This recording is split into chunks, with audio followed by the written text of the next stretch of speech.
থানকুনি পাতা বা আদামনি পাতার কাঁচা ভর্তা। নমস্কার, ভিলেজ কুকিং বাংলাদেশ ইউটিউব চ্যানেলে আপনাদের সবাইকে স্বাগত। আজকে একটি অন্যরকম আর ইউনিক একটি ভর্তা দেখাবো।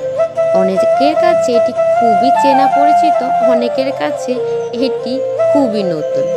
কেউ বলে আদামনি, কেউ বলে থানকুনি পাতা। আজকে তারই কাঁচা ভর্তা তোমাদের সাথে শেয়ার করব। এই থানকুনি পাতা বা আদামনি পাতা কিন্তু শরীরের জন্য খুবই উপকারী। শরীরের জন্য এটি বিভিন্ন সমস্যা দূর করতেও কিন্তু খুবই উপকারী। তাছাড়া যাদের হেয়ার ফল হয় তাদের জন্য কিন্তু এই থানকুনি পাতা খুবই উপকারী। তুমি কিন্তু এটিকে তরকারি হিসাবে ডাল দিয়েও রান্না করতে পারো বা কাঁচা ভর্তা করেও খেতে পারো। কাঁচা ভর্তাটা বেশি উপকারী।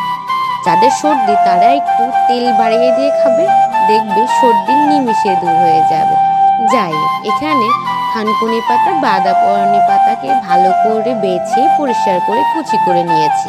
পেঁয়াজ কুচি দিয়েছি, তার সাথে ছিল শুকনা মরিচ ভেঙে দিয়েছি, আর লবণ আর সরিষার তেল।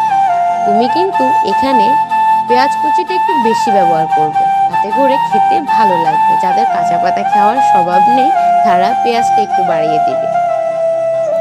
অনেকের কাছে এটি অনেক নামে পরিচিত, অনেক নামে না, এই দুই নামেই পরিচিত, আদামনি আর থানকুনি পাতা। আমরা নোয়াখালী ভাষায় এটাকে আদামনি বলেছি। যদি কেউ চিনে না থাকো আমাকে অবশ্যই বলবা। আমি এটা সম্পূর্ণ ছোট ছোট যে গাছগুলো থাকে সেটি তোমাদেরকে শেয়ার করব। যাই হোক, এরপরে ভালো করে মেখে নিব। একটু সরষের তেল বাড়িয়ে দিলে খেতে ভালোই লাগে। আর ঝাল কাঁচামরিচ ব্যবহৃত হবে না, এখানে ব্যবহৃত হবে শুকনো লঙ্কা, ভাজা শুকনো লঙ্কা বা আগুনে পোড়ানো শুকনো লঙ্কা দিয়ে। এই যে দেখো, ভালো করে মেখে নিতে হবে। এটা কিন্তু মাখার কাছেও স্বাদটা নির্ভর করে। আর গরম গরম ভাতে খাওয়ার চেষ্টা করবা। গরম গরম ভাতে এটির আসল মজাটা পাওয়া যায়। ঠান্ডা ভাতে একটু তিতো লাগতে পারে, ওই জন্য গরম ভাতে খাওয়ার চেষ্টা করবা। যাই, এটা কিন্তু খুবই উপকারী একটি পাতা বা উপকারী জিনিস। ভালো থাকবে, রাধে রাধে।